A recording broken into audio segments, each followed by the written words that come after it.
And we are live. Welcome to our latest episode of Burn the Golden Calf. We are so excited today to have the one, the only Dr. D with us discussing Christmas. Guys, I need to tell you about the one time I got to hang out with this lovely lady. We went for a walk in the park, and I will never forget it. It was an incredible experience. I mean, the walk was beautiful, but what I remember most is that as we were walking, she spotted a manhole cover. And it just had a few little wild plants and a few little small flowers beside it. And she saw something so beautiful in a manhole cover. Like she literally stopped and said, "We need to get a picture of this. I need a picture of this little beautiful thing."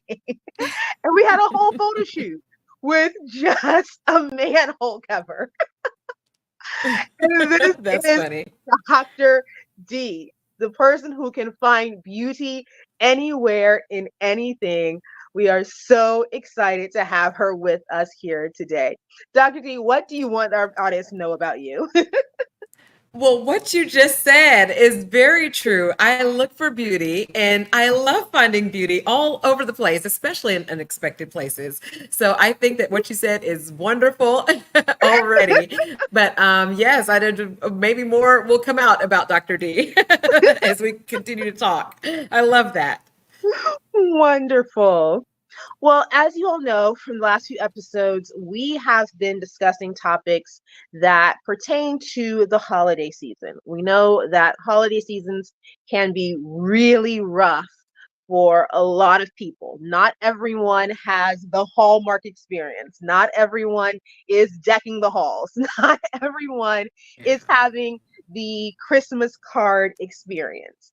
And we want to make sure that during this time, the realities of everyone get represented, and that people who need support, and all of us in some way or sometime need a little support, get to experience it and know, listen, if it's being a little rough right now, you're not crazy and you're not alone. And we want Yeah. everyone to feel supported during the season. So today we are discussing Christmas, because that's the holiday that's right around the corner at this point. We know that during this time, seasonal depressive syndrome goes up because we're in winter. We know that suicide rates tend to go up because we're in the season, and we want to discuss all the facets that go into this holiday season so people can know that they're not alone. You're not crazy. Dr. D, I mean, outside of what I just shared, about, seasonal issues and the holidays, what is it about holidays that just brings up so much for so many people? Yeah, well, holidays are very much associated with our upbringing and very much associated with our family, what we might call our family of origin. So, where we started, not necessarily the family that we're creating as adults, but the family that we came from. And for a lot of people, there are a lot of painful memories and painful experiences related to that. And one thing that you said, I think you mentioned suicide rates being up around the holidays, and the latest research that I've seen on it, if someone could correct me in the comments, I'm very happy to be corrected. But the latest research that I've seen about it actually shows that suicide rates tend to stay pretty stable year round. And if Oh. anything, some research shows that it gets a little bit of a bump actually after the holidays. So in kind of the Mm. springtime. And the reason that we think that happens, of course, we don't know for sure, but the reason that we think that happens is because during the holidays, a lot more people are connecting, a lot more people are invited over, and a lot more people are, enjoying themselves with, perhaps even if they don't have a family of origin that they want to go back to, they're enjoying themselves being invited to coworkers and friends' homes and things like that. And perhaps as that fades and connections start loosening, that's when people, again, the suicide rates begin to rise again. And that's only in some studies that show that there's a little bit of a bump in the spring, and we're just trying to speculate on why that might be. Gotcha, gotcha. I think, guys, if you hear noise in the background, that's my dog. Just pardon me there. She's usually a quiet little girl. Um, Yeah, I think that's one of the biggest hallmarks of the holiday season is that it tends to be about connection.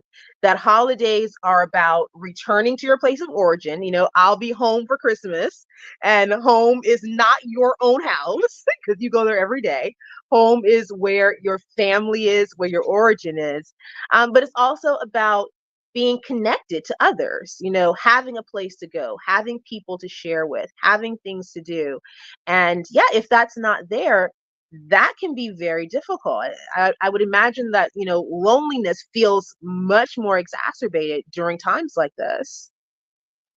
Absolutely. And so perhaps it's a little more prominent. We can notice it a little more like, oh, they have a family to go to and they have siblings that they care about and that care about them. And so perhaps we start to compare a little more and we start to notice a little more that we don't have that thing that we want. We don't have that family connection or that family of origin connection that we wish we had, or perhaps that safety that we should have had. So, yeah, that's a possibility. Gotcha. Now, how would religion play into this? I know for many of us, we came from religious backgrounds where holidays had maybe we were taught that we weren't allowed to celebrate holidays because holidays had pagan Mm. origins, or maybe there was shame around the idea of wanting to celebrate holidays because well, that's not something that we do. Does religion play any factor in that? Absolutely. And so, again, we're talking about things that are very tied to our upbringing, things that are tied to a time when we perhaps did not have as much choice, where were not allowed to express ourselves, perhaps like we do as adults. We weren't allowed Mhm. to decide whether or not we were going to be a part of whatever it was we were being fed at the time, right? We just had to take Mm. whatever it was and try our best to make sense of the world, right? And I don't know about you, but my parents are West Indian, so it wasn't a whole bunch of explaining going on. It was, Okay, you will listen. do what they say. And that's it. Black West Indian Adventist parents, we're not about to explain to you why we're going to church this week or why we're not celebrating this, that, or the other. Now we celebrated Christmas. We celebrated a lot of things in our home, but we definitely didn't get all of the explaining that my children and this next generation seems to be getting, which is wonderful. I think it's great. I think it's wonderful that we're Yes. allowing people to have more choices. In fact, we always talk about how God gives us choices, right? We talk about how we are not forced to choose God. We get to choose, right? And I think Yes. that that is a great precedent to begin with our children as well, not just forcing them to experience something, but giving them as many choices as possible and perhaps guiding them with their choices. But yeah, it all goes back to childhood once again when we didn't have as many choices. Yes. Oh my goodness. I mean, I came from a bit of a blended household. My mother is Caribbean, my father is American. And so there was this very interesting mesh of cultures there. But and so I think my folks, they in my home there was an explanation that we do not celebrate Christmas because it is pagan and Jesus was not born on December 25th, and we had all the facts about the holiday season, which is wonderful. I am all for facts, but it didn't help the sense of, okay, but we still feel, I still feel, this is for myself, I still feel left out. It's still a little hard when all the houses in the neighborhood are decorated and have lights and Christmas trees and stuff, and you can see them through the window, and ours is just not. And you go Mm-mm. back and all the other kids have, their gifts and their toys and their stories about what grandma did and this and that. And it's like, and you're like, we had an extra nice dinner. And it's like, Mm-mm. there was this sense of loss. Something that as now as an adult, I'm like, you know what? I can make choices for myself, as you were saying, that there is that difference when you become an adult of saying, I can create a new narrative for myself. But I mean, as people who are trying to balance their story of origin versus where they would like to be or like to experience, what would you say is the path between bridging those two things? Yeah, so it's examining where your beliefs came from, I think that is so important and such a healthy part of our lives. It's a healthy part of Christian living is examining yourself and examining where your ideas came from, where your thoughts about things came from, why you feel a certain way about things, why you give something a yes or a no, right? Where did Mm, that come from? And oftentimes it grew out of a place of where we were given those thoughts. We were given those ideas. We were given perhaps these ideals that we're trying to live up to. And so I think it is just a healthy part of living to examine where those thoughts and those feelings and those rules that you've made for yourself, where do they come from, mm, right? Because I have chosen for myself that I will not be beholden to a bunch of rules. I will be a child of God who listens to the Lord, and as much as possible I will follow what it is I believe God is calling me to in my life, right? So being able to examine what are those things that I believe and where did those beliefs come from has been paramount for me personally, right? A second part that I think is also important is not just where did my beliefs come from and like what are those things that have been fed to me versus the things that perhaps I actually believe for myself, but I will repeat this over and over again. Go to therapy. Like go to therapy. And when I say go to therapy, lots of things can be therapeutic. So, sitting in an office with somebody who has a license to talk to you and talk you through some of the things you're experiencing, yes, I mean that. But I also mean be in community with others, with something other than your own thoughts, with something other than what's just floating around in your own head. Because it can get very confusing when you just have your own thoughts and what you were raised yes. with, and that's it. And like what you Yeah. were raised with is already normal for you, right? But Mhm, how do you break out of what you were told and break into what it is that is planned for your life specifically, right? And you mm, can't do that without self-examination. You can't skip that part. mm. Mercy. Mercy. You said a whole lot there. You said a whole lot. Sorry. Okay, I want to unpack step number one about critiquing where these thoughts and beliefs are coming from.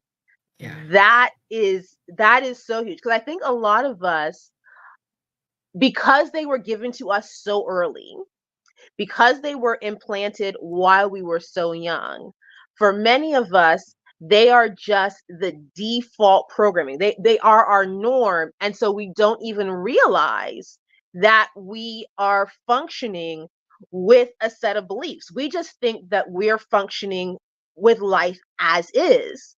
How would somebody who, probably who may not have ever heard this before, where would they begin with the unpacking of, oh, actually, this is not reality. This is a story. This is a belief. Yeah. So starting with the fact that we all tell ourselves stories. It's, it- Mm-hmm. it's it's not just you. It's not just me. It's not just the people who are right or wrong, right? And we've got to get rid of this idea of right and wrong in our heads Mm, of like if this is black and white or this is, whenever someone says the Bible is clear on, I get a little scared.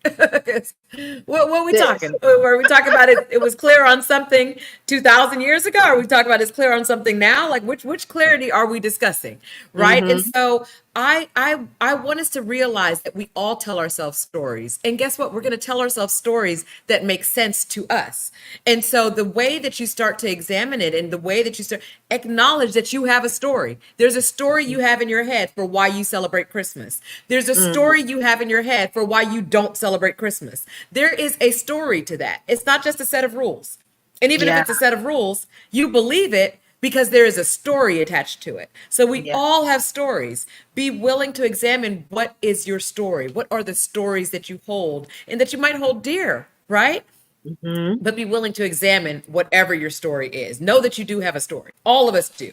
We all have lots of stories in our heads. And every day we try to make sense of the world in light of the stories that are already in our heads. That's Mm, all we do. We try to make sense of new experiences in relationship to what stories we've already told ourselves. yes.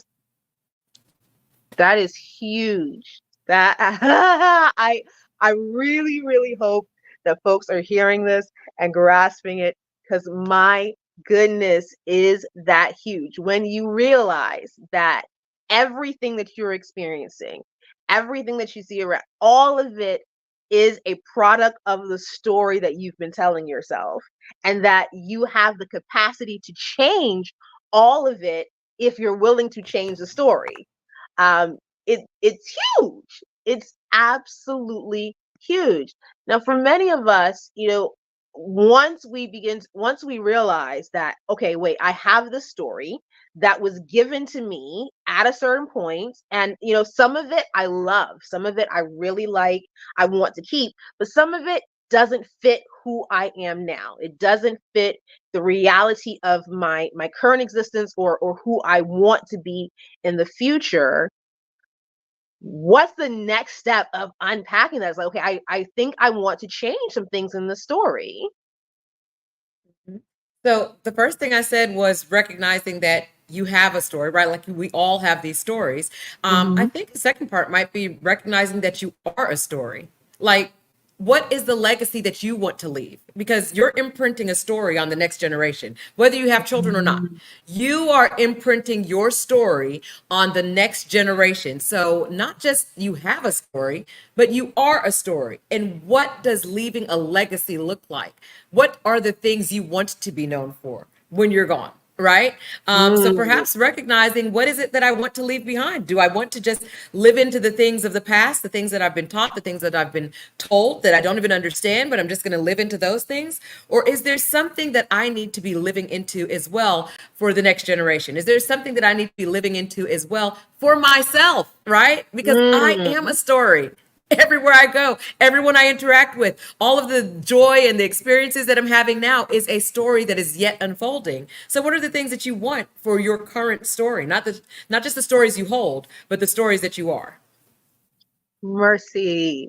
Girl, listen, I feel a shout. Now, when we're talking about changing stories, particularly stories that come from our place of origin, there can be resistance. There can be internal resistance because there's the guilt of, well, I'm not doing it the way mom did, or, I don't believe it the way that dad did. But there can also be external resistance that it's like, okay, you are changing, and you are changing in a way that's not compatible with, how our family or our structure used to work. What do we do with the resistance? Yeah, humans don't like change. We Mm. don't like change. We like equilibrium. We like stay the same. We like, I can predict it. In any interaction, in any experience, your brain is trying to figure out. I love Dr. Andrew Huberman says duration, path, and outcome. Like that's all our brains are trying to figure out. How long is this going to last? Like we want to be able to predict things. We don't want to all of a sudden you're not doing Christmas dinner anymore. All of a sudden you want to celebrate Christmas when we've never celebrated it before. We don't Mhm. like that. We don't like change just in general, and so we will have to recognize that it's going to be a little difficult. It's going to be a little uncomfortable, right? And in fact, not only will it be difficult and uncomfortable, it might feel wrong. Remember, I told you get rid Mm. of wrong, right. Get rid of Right, the right. idea of wrong, right, because it will feel wrong. But doing healthy things also feels wrong. I started going back to the gym again. It felt Ah, wrong. My whole body felt wrong. It was like, no, stop. We want to eat chicken and take a nap. What are you right, doing? right. Right? And so I'm just saying like it feels wrong, but just because something feels uncomfortable does not mean that it is wrong, right? Does not mean that it is Mm. the wrong thing to do. So be ready for discomfort. That's one of the first Mm. things that you can do when you know that you have to make some changes. Be ready for discomfort because that is par for the course. Normal part of making changes, normal part of growing is that there will be some discomfort. So recognize that, acknowledge that, be willing to have some discomfort surrounding it. Wow. Wow. Wow. So, okay, any kind of change, there's going to be discomfort because, yes, the brain loves the familiar. And whether that Hmm. familiar is good or bad, the brain's like, no, but I know this. And I want to stay in Yes. this lovely little rut of what I know. I Hmm. can't remember who said it, but they said it's a lot like a baby sitting in a dirty diaper. It's like, yes, it stinks, but it's warm and it's Mm. mine. Mm. Mm. Oh man. So as we are dealing with the discomfort of the change, how do you push through? Because I know for me, and I'm still very much in this journey of, deconstruction and recreation and, creating new stories. Um, it can take a while. Like I'm almost 40 now, and I just put up a tree for the very first time this year. Congratulations. I want to stop and just say congratulations to you. Thank Okay, go you. ahead. Thank you. And it's like, okay, well, I don't even know why I waited as long, because I always wanted it. But I guess there was a part of me that was Hmm. like, you know what? This year, we're not going to be passive anymore. This year, if we want it, we're going to go for it. We're going to do this thing. Doesn't have to be perfect, doesn't have to be perfect. The point is, get it up, throw something on it. You can do this. You'll I get love better it. each year, but just do something. But what is that process of facing the resistance, pushing through, and then keeping going when there is that pushback, either internally or externally? The first thing that popped in mind when you said, like, how do we push through? The first thought that popped in my mind was not alone. Not Mm, alone. And so when I talk about like getting in community or being in connection with others, that is a part of it. We don't have to heal alone. We don't have to grow yes. alone. We don't have to make these decisions alone, right? And so Mm, getting in community with others means allowing others to recognize that perhaps you might feel vulnerable or you might feel weak or you might feel like, oh, I can't go against what my mom says. My mom says this, that, and the other. I still remember, and again, Black West Indian Christian mama, that the first time that I probably was telling her an absolute no about something was a conversation where I was starting to feel a little stressed. She was telling me that someone was coming in town and we had to do this, that, and the other. And I was just like, I could literally feel my heart starting to beat faster. And I mm, recognized it and I said, I don't like this conversation. Like, I don't like what it's doing to me, and I don't want to be a part of this conversation anymore. So, are we going to be able to discuss something else? Because if not, we have to just stop talking now, right? wow. I was waiting on her to come around the corner and knock me down. Okay. I was just like, did I really just say that to my mother? Did I really just, Mm, right? But I probably wouldn't have gotten there if I was in community with others who were also deciding, you know what? We have to make decisions for ourselves. We have to make decisions toward peace. We have to make decisions for our own health, right? So I don't yeah. do anything just by myself. I do things with the knowledge that the people I am in community with are also for healing and wholeness and making healthy decisions for ourselves as adults, right? And so don't try to Yes. do anything by yourself necessarily. Don't think that you have to grit your teeth and bear it all by yourself. And no, because it will be uncomfortable. And there might be some people who will shun you that you love and you care about, and some Mm, relationships that might change because they don't like that you're changing. It's uncomfortable yes. for them as well, right? And Right. so, so just recognizing that you don't have to do it by yourself might be one of the first steps as well. Ooh, listen. That it I hope I feel like a broken record, that I hope folks are getting this, because this is the sauce. Listen, I know from personal experience that it was my community that was the secret key to getting as far as I currently have, because you are absolutely right. Mm, We do not do this alone. We are not meant yeah. to do life alone. And it is when we get Hmm. in community with others, when others come along, and hold up our hands, or, stand beside us and remind us why we're doing it, reminding us Yeah. that the struggle is worth it, that if we keep going on the other side, things get so much better. Yes. Yes. Community makes all the difference. Absolutely all the difference. Okay. Okay. Oh man, I'm so excited because this is good stuff.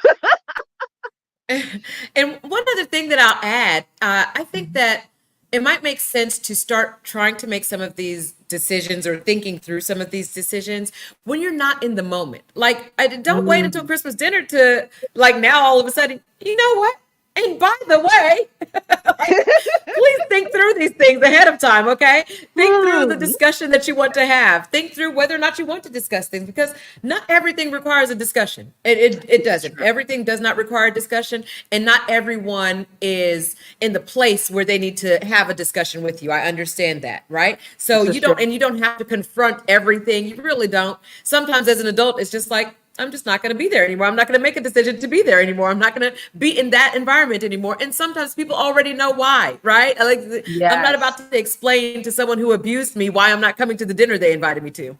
This You is already know the answer true. to that. I don't have to confront you about that, right? So there are Oh, some things that we don't have to explain. As an adult, I can decide what things I'm going to explain and which people I think are, perhaps I want to spend some time investing in this discussion with them, right? And you don't have to invest in yes. every discussion with every person. You don't have to explain yourself to everyone. You really don't.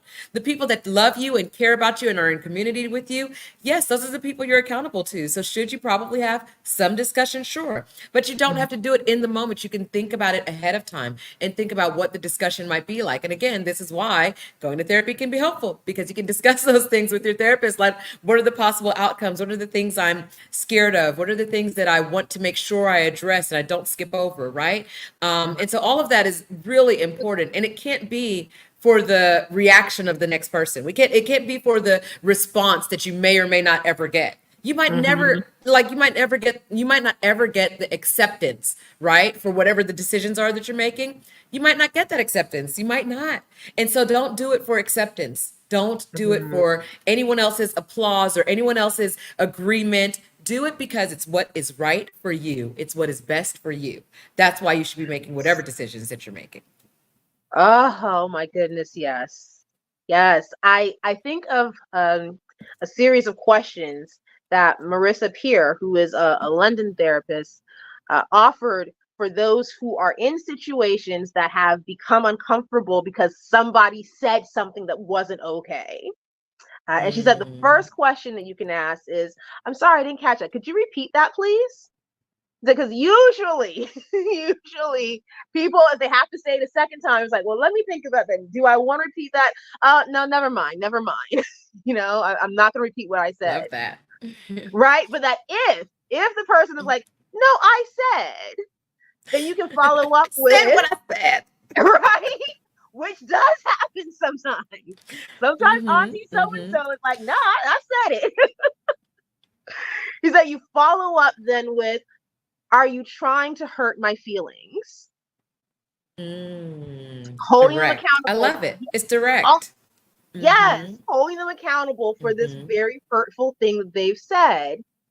And that again, usually, the person will either be like, well, oh, no, no, I didn't mean to. I just thought, Mm-hmm. but Mm-hmm. maybe you weren't aware how much weight you gained, or Mm-hmm. something like Mm-hmm. that. Mm-hmm. But if they double down again, like, and they admit it, well, yes, I am trying to, then your next step is, Mercy. I don't choose to let that in. Mm-hmm. I don't choose to let Mm-hmm. that in. And now you're Yep. clear. Now you are completely Mm-hmm. clear about what the person meant, what their intent was, and now you get to choose what you're going to do with it. You know? Absolutely. I love it. I love clarity. I love directness. I love that. Because now there's not any confusion about, well, I thought she said, or I thought she was, no, there's not any confusion about it. And also we get to decide, what are we going to do with this information now that we have it? If the Yeah. person responds, well, I don't care if your feelings are hurt or not, I was just saying that you gained some weight, right? Okay. I Mhm. choose not to spend time around people who don't care whether or not my feelings are hurt. Right. So, Mhm. like, practicing saying these things, thinking through Yes. what will I respond and what will I say, right? So instead of thinking through our clapbacks, but listen, these are healthy clapbacks. This is a healthy way of living. And let me tell you something right now. People will laugh and people will perhaps even say, like, oh, she got an attitude. Da, da, da. Doesn't matter what they say, okay? Doesn't Think matter at about the all. life that you want to live. And are you in alignment with the life that you would like to live? Are your choices and your conversations and your the way that you respond, is that in alignment with the life that you have chosen for yourself, right?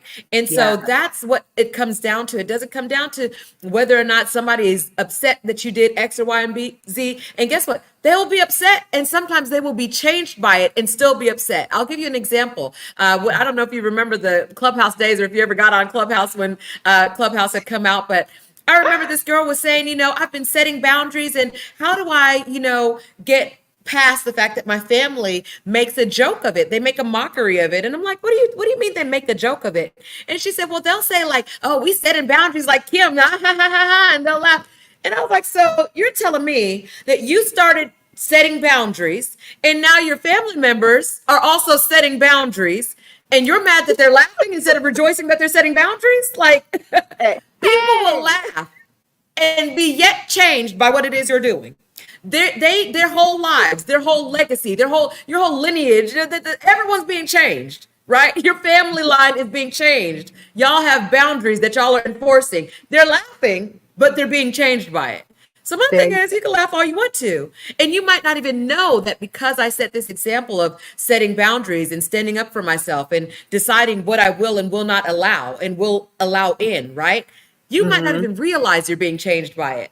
But I get to live the Mm, life that I believe I am called to. And once again, that's a matter of recognizing that I am a story. Every situation that I step into, a part of my story is still unfolding. And as that story unfolds, what is the story that I want to leave in this space? Right?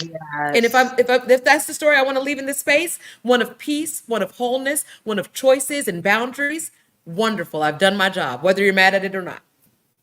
Wonderful. Oh my goodness. Okay, so for those, and this is going to be an unfortunate reality for many, for those who decide to take that journey and decide to make that change, and then find that it places them too far out of alignment with their family and place of origin. That is just there, it's too big a riff at this point. Either they are not willing to accept you or you are not willing to accept them. What happens then? Because I would imagine for I you always have the option of going back. You can always say, you know what, I don't want to let this go, and so I will sacrifice who I want to be in order to fit in. And Brene Brown talks a lot about fitting in versus authenticity. But for those who are like, no, I really want to commit to this new story of myself, no matter what the cost. What then? Yeah, and I almost feel like we should give an example, like a specific example. Do you have a Mm, specific example? Like if you could think of one. If you can't, that's okay. I'll go with, the vague this story and I want to change it or whatever. But I feel like it might resonate a little more with people if we know a story of this person wants to change this specific thing or this specific aspect and how the family, how they're anticipating the family might respond. Do you have a specific example? If not, we'll go with, a story just in Gotcha. I mean, general I that can think someone of wants to some make a examples. change. They're not like Christmas related, but like I know a young person who was raised very, conservative, very, religious, very devout. And over time, they found that that just did not resonate with them anymore. And they began to make different choices. And we're not going to discuss whether the choice is right or wrong. They began making a different choice from themselves. And that choice caused them to become completely alienated from their family of origin. And I think there are a lot of people who've had experiences, whether it was, giving up their religion or becoming a part of a community that was different, whether sexual orientation or religious or whatever, that made them so different that their place of Mhm. origin no longer could accept them, which is particularly painful again, at this time of the year that is about Yeah. family, that is about community. For those who are saying, I am going to commit to this change, even though it's costing me this, what then? What is the path forward for them? I think you just said it too, though, right? The committing to it, even though it's costing me, committing to Mm, it, even though it's costing me, right? So there's nothing wrong with thinking ahead of time. Like, what's the worst that could happen? What's the worst that could mm, happen? And sometimes the worst case scenario might happen, right? Sometimes the worst mm-hmm, case scenario is they tell me I can't come back until I choose this religion again until I've decided that this is, maybe they will reject me, right? Completely. Mm-hmm. So making sure that you have that support once again so that it's not dependent, your decision is not dependent on the other person's response. It's not dependent. Like, Mm-hmm. when I make a decision, most of my decisions nowadays are for in the direction of peace. What will be the most peaceful option, right? And so Mm-hmm. if the most peaceful option is standing up to you and telling you, you know what, I am not going to be a part of these celebrations anymore because this does not align with where my life is headed, right? And Mm-hmm. everyone rejects me because of it and says, well, you can't come back if you're not in agreement with it because we want you to be in agreement with, right? Okay, that's one thing that I've already considered that might be the possibility. And I'm not saying it won't be painful. I'm just saying Mm-hmm. prepare yourself for whatever the outcomes might be. So that Yeah. way you're being connected to where you're going, the direction that you're headed, and not just the disconnection that you feel or the dysfunction that perhaps you're coming out of, right? You want to be Yeah. connected to more than just the dysfunctional thing that you're getting rid of. You want to be connected to something that is functional, that works for you, that works well for you. And so think about perhaps what are the directions that I'm headed and what are the things and the people that I need going in that direction, and make sure that you have that support set up ahead of time, because you're right.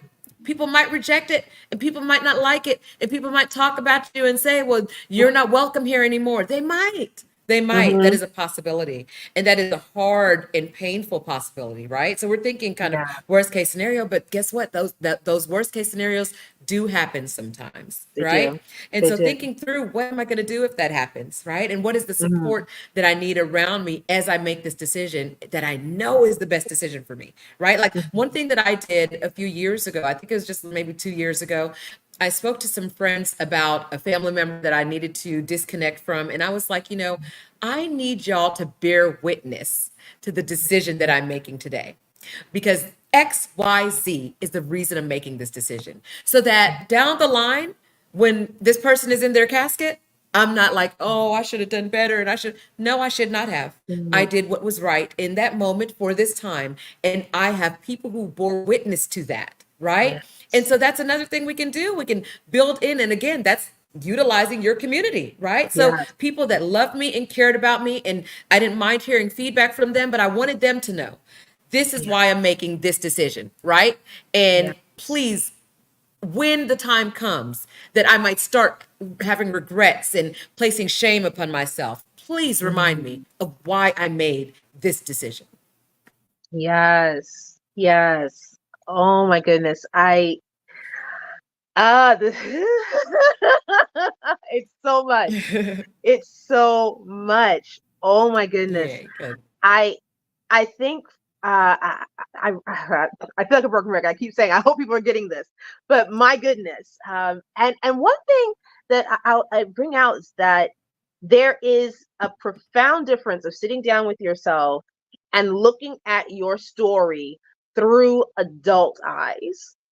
I know for myself, sitting down one day and realizing that I was telling myself the same story that I had told myself at 6 and 10 and Mm, 12. And it's like, you're not that anymore. At that point, you had a certain level of understanding. And so you told yourself a story, based on your understanding then, but you have a lot more understanding now. Shouldn't you like look at the story again through adult eyes with greater wisdom, with more insight? And one of, I think, the differences between the child mind and the adult mind is that as a child, you really do depend on that immediate circle for your survival. Like when you are a child, mhm. if you don't have that, immediate circle to take care of you, you will not make it. But that's Mhm, not the mhm. case when you're an adult. The world Right. becomes so much bigger as an adult. And if those individuals don't choose to love and support you, as an adult, you have the resources, you have the capacity to go and find a bigger circle, a better circle, a more accepting circle that you might not have had, as you were a child. Yes, and I love that you brought that up. One of my favorite little factoids is the fact that there are over 8 billion people on this planet. There you go. I refuse to let a handful of them get in the way of joy and peace and a life of kindness and love. And I refuse. 8 billion, we will probably only meet like maybe 20,000 across the entire lifespan, right? There you go. As far as people that we actually meet and can say hi to, we only have so many seconds in our lives, right?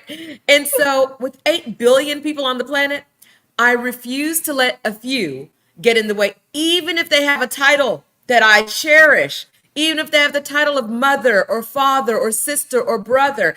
I refuse to allow them out of the 8 billion wonderful possible connections out there, right? There's Yeah. a phrase, there's a saying, and I don't know who said it. I've looked it up and not been able to find it, but it says something to the effect of, "You want to come into my life? The door is open. You want to get out of my life? The door is open. I just Hmm. have one request. Don't stand in the doorway blocking my traffic.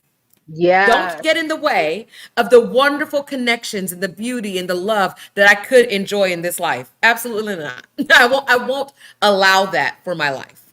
Yes. Yes. There is so much power in that. In realizing that, and if you're having this experience, the crazy thing is that it is normal. I think I don't know anyone who does not have a complicated relationship with their origin story, with their family. Like all of us have some stuff that is complicated that has to be worked through, or just left alone entirely. All of us. I mean, when you Mm, look at the life of Jesus, and we do discuss a lot of these things in a rather Christian context, but even he had family drama, and even he came mm. to a place where he's like, no, my family are the people who share my values, not the people who share my DNA.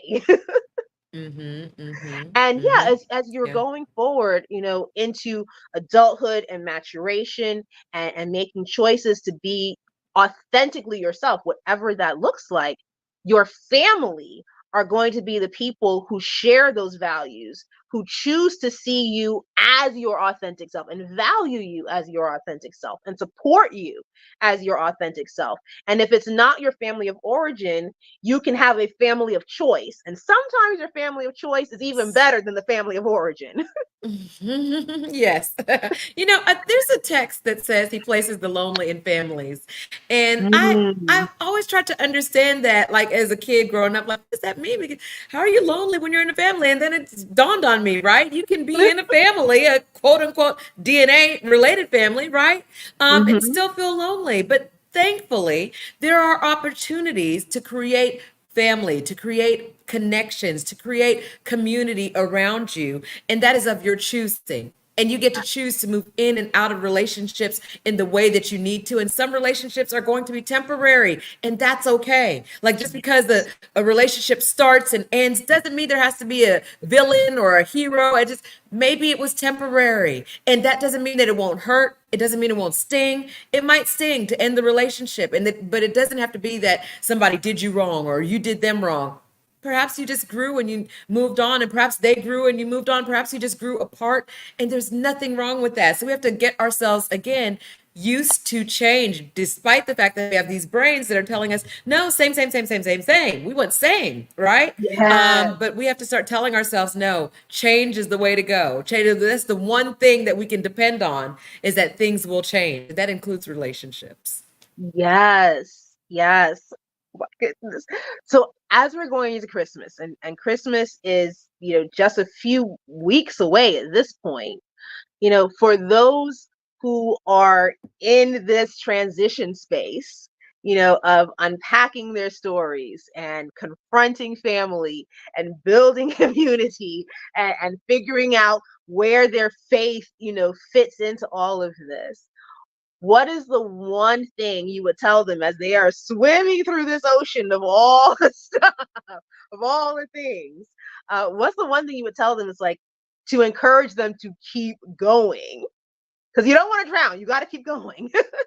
Right. I would say tap into your values. And again, this is something Mm. that you don't do just in the moment. think Yes. through what are the things that you value, right? So, like, I value diversity. I do. And so I don't want to be a part of whether it's a religion or a ideology, like a family tradition. I don't want to be a part of traditions or things that are exclusionary, that exclude others, that demonizes, others' practices and their beliefs. And I don't want to be a part of those types of things. I want to be a part Yes. of things that are diverse, that include others, right? And so, how do I even know what are the things that fit and work well for me if I don't know my values? If I don't know the things that I find important, and usually we have at least two or three solid ones Mhm. that transcend like everything, like at work and at school and with my family and with in all areas, right? So like another Yes. thing that I value is peace.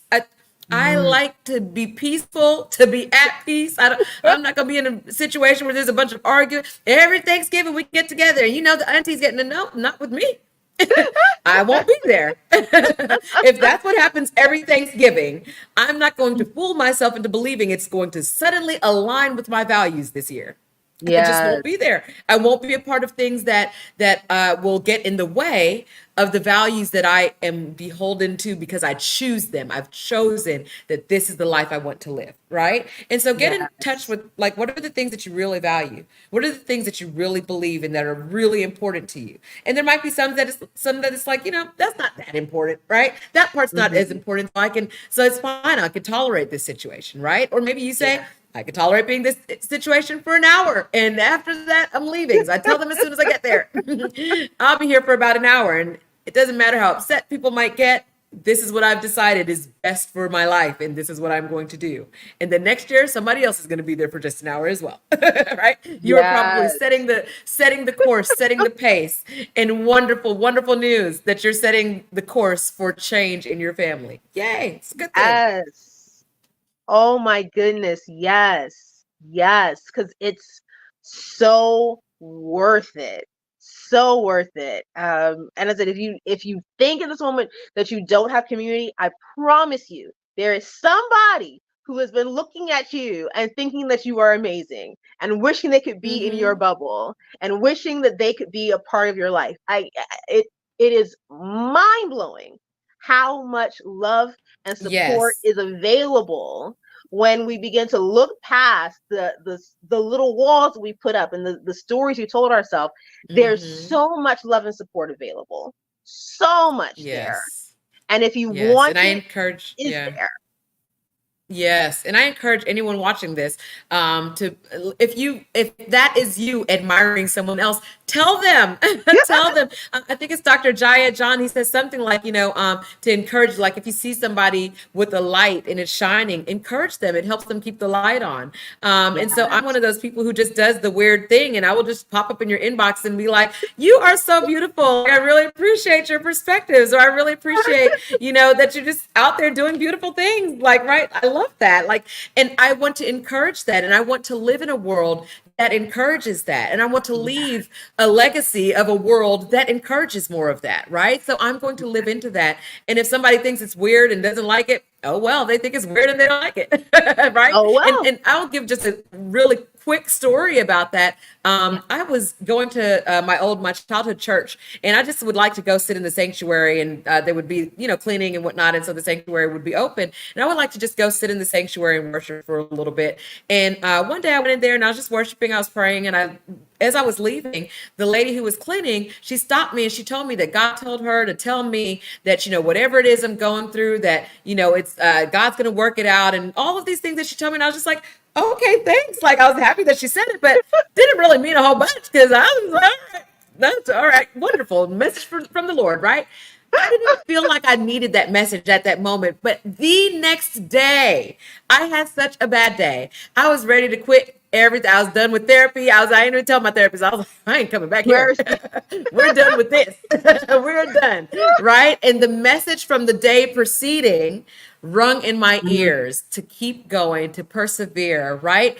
And so just know that as you show up in this world, as you start to change the stories that you have, that you've held for so long, people might not like it. But again, I'm telling you, you are planting seeds that you may not even see the fruit from right now. And they might yes. not see the fruit from it right now. So disconnect yourself from the outcomes of things, right? Stop looking at what is the outcome and oh, they didn't like that. And oh, that doesn't matter. Are you living into the things that you've decided for yourself? Are you doing the things that you have chosen for yourself, right? And that's what I have Yes. decided, especially from that situation, because she might have left the situation feeling like, oh, I just told that girl this stuff. And she was just like, okay, all right, right? But little did she know it was exactly the message I needed. I didn't know that it was the message I needed, right? And so you Mm, might be planting seeds for a harvest that you don't see and that you don't see the results of. And yet, and still, mm. if you're living into the thing that you value and the thing that you have decided for yourself, keep going. Keep doing exactly that, regardless of what the outcome looks like at the outset, at the beginning. Oh my see. And I just thought of this as we were talking about seeds. For those of us who have or are in a place of influence in the lives of children, little people who are still living their story of origin and Mm-hmm. creating these Mm-hmm. ideas, how do we translate this and give this to them so that they have a shortcut to this journey, so they don't have as many of the hurdles and the things to figure out that we do? How do we give this now to another generation that's coming on? Yeah, again, that thing about choice, right? It can feel Mm, scary. It can feel scary to begin to give more choices, more options to your children, to the next generation. Like it can feel scary because it's like, but what if they don't choose the thing that you want them to choose, right? What if they don't? mm, What if that's not the story that they want for themselves, right? mm. But again, start rooting and grounding that in the fact that choice is an avenue of love, right? It's an option to be able to love someone in the way that you're allowing them perhaps to have some choices or to understand, so explain things. I'm telling you, I didn't get explanations as a kid. Just shut your mouth and go do what I said. Go get in there, go to Sabbath school, right? It didn't matter what I thought or what questions I had. I don't even know if they got a chance to tell me not to ask, because I by then already knew not to ask, right? And so Mm, allow and encourage questions, especially questions you don't have the answers to, right? Because mm, a lot of times I think as adults, we think we have to have the answer to things. And no, because honestly, as adults, we ought to realize there are some things we don't understand. There are some trials we experience and some prayers that don't get answered the way that we would like them to be answered, that we do not mm. understand. Help the children understand that as well. It's okay that there's some Yes. things that you won't understand, and there's some things that I don't understand, but I'm going to be obedient. I'm going to do the thing that I believe is best in this moment, regardless. I'm going to choose the thing that is best in this moment. And guess what? I might make some mistakes. Mm, Acknowledge that as well. That's one thing that I have intentionally set up for myself, is that I'm not going to be the perfect person. I'm not going to be the perfect parent. I'm going to make mistakes. I'm going to perhaps follow my little manhole cover is beautiful, willy nilly, having fun and enjoying beauty life.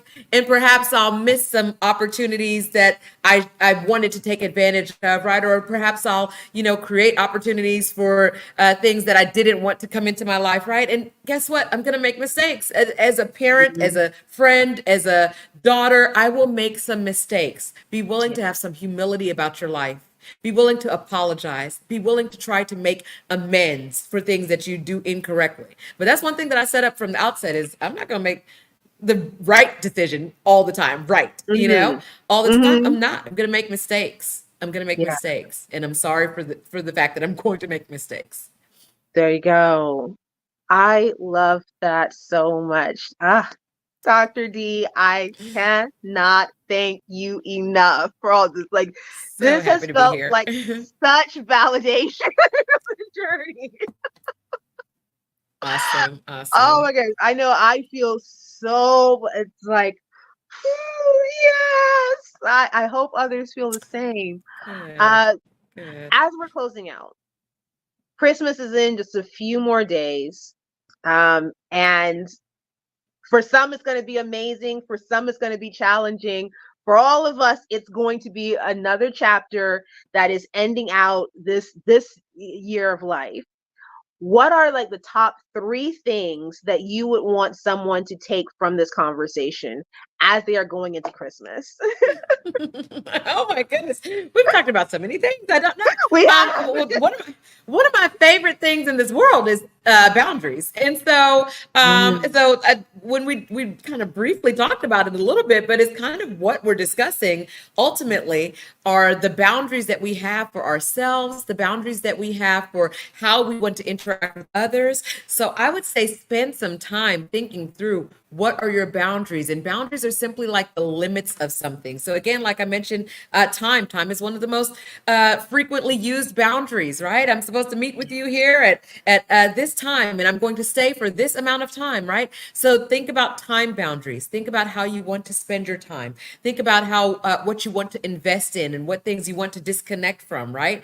All of that is related to what boundaries you're setting. And think about community. So that's the second thing, right? Think about what community you want to create around you, what story you want to live into, right? Because as you create your community, that's also a part of your story. The people who are in relationship with you, that's a part of your story as well, right? And so think about mm, boundaries, think about community, and goodness, I would say the legacy again that you want to leave, like mm. not just what you were given, but what do you want to leave behind? Because it's wonderful to know and to examine, okay, what are the things that I was given, and what are, it's like I'm carrying this box through life, and I want to know, like, what are the things that I was already handed? What are the things that were already planted in this garden that perhaps I'm here taking care of? But not just that. What are the things that I'm going to plant?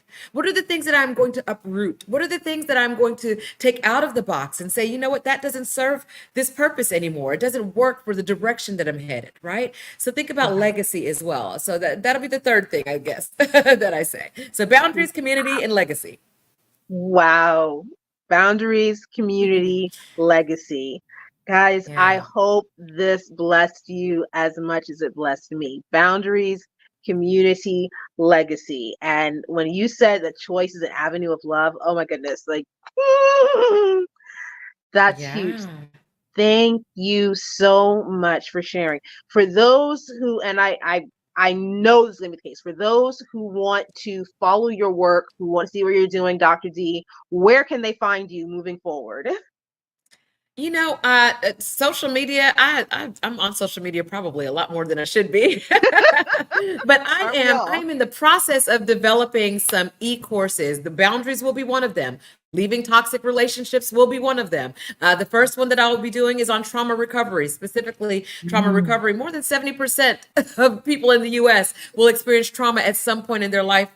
So I want to have something that is going to help people perhaps through that process. It will have some educational aspect. It will have a therapeutic aspect to it as well. And I will be putting that out. And I would love to come back and tell people more about it whenever yes. I am able to get that out. But until then, you can follow me on social media. I'm Dr. D Knight on everything. That's DrDeeKnight, or you can go to drdknight.com. I do have a little community that's going on. I want to start sending messages to people once a week, but I also want a way for people to talk back to me. So I'm still exploring that avenue. But I also send people art, which has been fun. I've probably sent about 50 art pieces. I did not expect as many people to sign up as they did. So I will be doing this for years to come. But I send art out to Wow. people as well. And it's been just really fun. I Yeah. noticed that really great big piece behind you. Is that like one of the art pieces? Because it's very eye It's not. I'm so sorry. That's somebody else. However, I what I send usually can fit in an envelope, and so some of it has been on like little wooden discs. And I tell people, like, if you want to take a picture of it and give it to someone else, do that, because a lot of people are, kind of downsizing and whatnot. But I think it's beautiful to just embrace beauty. And that's another thing I wanted to say just really quickly about the whole Christmas thing is, for me, even if it's something that your family didn't agree with, like, It's something that's celebrating the birth of Christ. It's something that's celebrating something beautiful. It's something that's celebrating giving and joy. Like I choose to embrace things that are beautiful, and those things are beautiful to me, right? And so that's Yeah. just a part of what I'm doing is spreading beauty and joy. Like, is it not fun to get a piece of mail that has like art in it and has like little wonderful sayings that are telling you to, hang in there and to, that you're doing wonderful, and that's wonderful. And we don't get as much wonderful mail nowadays. We get lots of bills in the mail. And so I thought it was a great way to just spread joy. Oh my God, I'd almost forgotten, but you sent me one of those. I remember because it Oh, was did I? like, yes, Okay. you did. I had forgotten, I but love yeah, it. it was like it had stickers and glitter, and it was all this colorful, beautiful thing. And I was like, I I haven't love gotten it. something this colorful since I was a kid. Oh my gosh, I love it. wonderful! Wonderful. I'm so excited about this. Guys, yes, please go find Dr. Knight on her social media. The stuff that she shares, her content, it is amazing. When the course comes out, you're going to want to get in there. This is an example Blessing. of what you're going to find in there. And I mean, if this is what you got for free, listen, you want to get the good stuff. Yeah, it's So, going to be a yes. blessing. It will. Yes. Thank you so much, Dr. D. Guys, we're going into Christmas. Thank you. Remember what she said: boundaries, community, legacy. Make your choice, Yes, I love find it. your values, and then keep going. It will be worth it. It will absolutely be worth it. Yes, absolutely. Have a wonderful rest of your day. We will see you next week and have a wonderful, happy holiday.